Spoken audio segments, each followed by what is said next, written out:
Hi guys. I thought I would talk about life with a 13-month-old, which is how old my baby girl is now. Which, by the way, I cannot believe it. How fast it really has gone through. You hear it all the time. It goes by very fast. And at the beginning, you're not really agreeing, or at least I didn't. The newborn phase was not my favorite, and I feel like it went by slowly. Postpartum was hard, but looking back, I mean, I honestly can't believe she's 13 months. I can't believe it. So I thought I would share her milestones for this month and just things that have happened that really have changed our lives. So, number one, I do have notes. Number one, she is walking now. I mean, she had taken some steps at around 12 months, but now she's actually walking. She walks all throughout the house. And it's just the cutest thing. And many people told me, like, oh my gosh, she's walking now. Watch out. It's going to be harder. And maybe that's going to happen when she starts running, which she doesn't yet. But I actually really, really love her walking. I like it more than crawling. I mean, she still does like a combination of walking and crawling. But I like it more when she walks. I don't know. I like it. I love it actually. Um, so I'm not really sure why people would say that. I guess because it's more work for you, but really not really. I mean, Lily is such a fast crawler that I feel like she was way faster crawling than walking, and of course that's gonna change as she gets like more used to walking and stuff. But honestly, I'm loving her walking. I love it. I love it. I love it. Just seeing her, and when she like walks towards me just to like give me a hug. I mean, oh my God, I'm so blessed. Thank you, Lord. It's amazing. I'm so happy. I'm so happy. Can't believe. I again cannot believe how grown she is, and also so little at the same time. But anyways, that was the first milestone that really, really got established during this month. And then another big one. We transitioned from two naps to one nap. And I know that a lot of people say that you should wait, or at least what I saw, you should wait until they're like 14, 15 months. But of course, that's just the range, and every baby is different. Trying to cover the clear. Um, but I actually do have a sleep coach, and I talked to her about it. Lily had been fighting her second nap so much for so many days. I think it was a week straight of her. Well, she had been fighting them here and there, like maybe once a week or maybe then twice a week. But then it was consistent for like a week to the point where she wouldn't nap. She wouldn't take the second nap, of course. And then by bedtime, she was exhausted. And we cannot move bedtime sooner, which is what you should do or what's recommended. We couldn't move it sooner because of our work schedule. I work until a certain time. So I still had to work until that time and then give her a bath and give her a bed, and then do her bedtime routine after. So we couldn't move it sooner. So she was exhausted.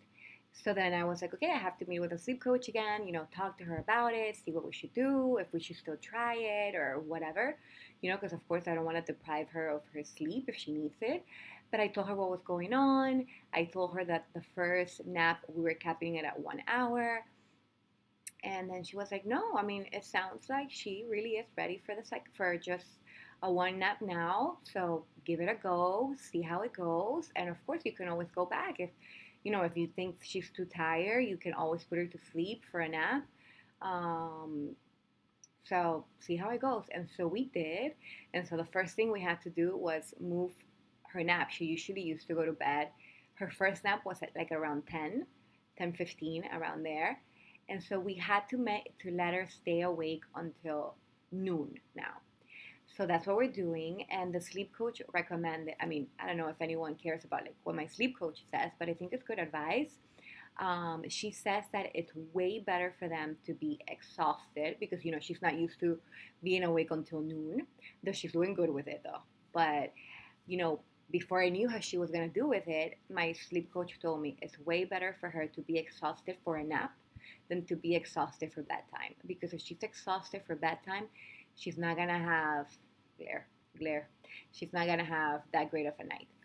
So we did it, and honestly, she stays up, and really like at 11:30 or something is when you start noticing that she's really tired. And we change her diaper, and then we take her inside to make her fall asleep like at 11:50, and then she really falls asleep so fast because she's so tired. And then she's been sleeping for 2 hours. A little bit more actually. The other day she slept for 2 hours and a half. And so this is also like a big milestone for her and for us. We had been doing contact naps up until now, up until last week or 2 weeks ago. I forget how long it's been now. But once we started that transition to the one nap, we were like, okay, let's see how she does in her crib, you know? And oh my God.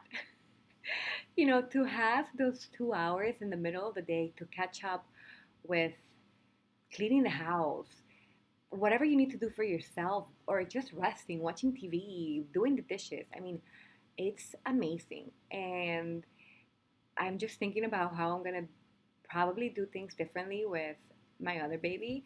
If I don't know if you watch my other video or not, but I am preparing myself for a transfer that's coming up very soon, a frozen embryo transfer. And so, these things are in the back of my head now. Like, okay, for my next baby, I have to not do contact naps as much, which of course it's not like I'm gonna be able to either because I already have a baby, right? Now I feel like Lily got so much more attention, because she was my only baby. But now I'm gonna have two, and so it's gonna be a little different. But anyways, so and let me tell you something. We didn't try to stop contact nap before, also because we didn't mind it as much. We loved holding her. I saw it like as a time to catch up on my shows. I would have my phone, she was sleeping on me. I would watch TV on my phone with headphones on. So I didn't mind it that much. But now that I'm not doing it and I have free time, checking on her, free time to, again, catch up on housework, chores, or whatever it is, even if you just don't want to do anything, it's great. I love it. So I'm so happy about this update. And so yeah, so her sleep has changed a lot. Went from 2 naps to 1, and then also she's sleeping in her crib. And I do want to get to eventually her falling asleep on her own in her crib, but the sleep coach said to take it easy and to do one thing at a time because this transition is brutal and very hard for a lot of babies. For her, I don't think it was that hard, thankfully, and we're so blessed about that because sleeping issues are difficult. But thankfully for her, it went well. So far, it has. Oh yeah, but something that we do want to work on is her falling asleep on her own, which she kind of does. Like for example, today, I just held her. This how bedtime usually goes. I just hold her like this, and then she's like looking up, and then she just like caresses herself, and she falls asleep on her own. Now I don't think she will do it on the crib because I have put her on the crib when she's sleepy, and she wants to be carried. So, but that's coming. That is coming. I'll keep you guys updated. And then my last update, the previous ones have been exciting and happy ones. And this one, it's a hard one. We, for the first time, experienced Lily getting sick. If you're a first-time parent, as I am, I'm a first-time mom, and your kid hasn't gotten sick yet, then that's amazing, and I hope they don't. But I think it's good to know that it can be very scary, even if it's something like so silly as a cold. But then that's what happened to Lily. I mean, I actually don't know what it was because it was like a weird thing. So I went to my best friend's baby's birthday and I didn't take her because, we're in the transition of one nap. And then my husband calls me to tell me that she has a fever. Instantly, I wanted to cry because she had been very fussy that day when I left her to go to the birthday party. So I felt kind of bad leaving her, even though it's okay. I wanted to go to this party and be with my best friend and her baby. But when my husband told me that, I was like, oh my God, Lily has never been sick before. She's never had a fever before. And so it freaked me out. I wanted to cry. And I was an hour and a half away from where I live. So that drive um, felt like it's an hour and a half, and it felt longer, of course, because I just wanted to be with her. And you're thinking like the worst. Oh my God, is it going to escalate? Is it, I mean, just, I don't know. I got very like anxious about it. And I just wanted to see her. And, so pretty much this update is her first time getting sick and how scary it was. It was very scary. She never had like a full on fever. It was 100.3, though we use an electric thermometer, which a lot of my mom friends have told me that it's not a good one and that those are not accurate for babies, and to get the ones that you put either, that you can put on the rectum or on their armpits, which is where I check for her temperature, is her armpit. But my husband couldn't find that one, or so he used the electric one. So my best friend told me that those could be, and I don't know, I haven't done any research about this, but many of my mom friends have told me the same thing, that they could be off by 2 whole degrees. Is it degrees? 2 whole points. And so she could have had 102. I don't know. She just felt very hot. She was crying like never before. She had never cried like this before. She wanted to be held. We couldn't put her down. She wanted to be held, which of course I was holding her, but she wouldn't stop crying. And then her, and then we put her to sleep. She slept, and then she woke up the next day, and she didn't have a fever, and she was like back to normal. And so, I mean, I'm not sure. Was it a cold? Is she teething? I'm kind of leaning towards her teething, because I have heard that they get like low grade fevers, um, and I don't know. I mean, and it only lasted a day, which makes me think it wasn't a cold, because colds usually last more than a day, right? I mean, I still don't know what it was, but what I do know is that it was a very sad day. I was crying the whole time with her, because I could just see how uncomfortable she was at whatever she was feeling, and how it made me very sad. The look that she was giving me was a look that she has never given me before, and she was like crying and like looking at me in a certain way. You probably know what I'm talking about, so I don't need to describe it further. But it was very, very scary and very sad to see your baby like that. You never want to see your baby sick.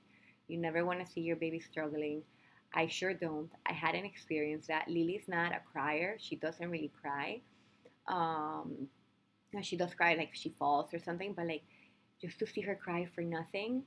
Of course, there's something, but you don't know exactly what it is. Was very hard. Was very hard. But thankfully, she's good now. It's like nothing ever happened. Um, so I'm not sure what it was, but I just hope it never happens again.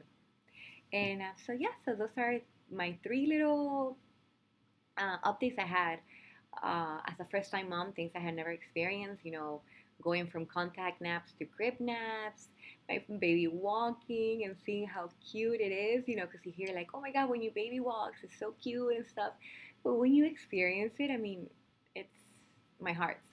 My heart is jumping right now, because it really is so cute. And the cutest thing is that she is so proud of herself.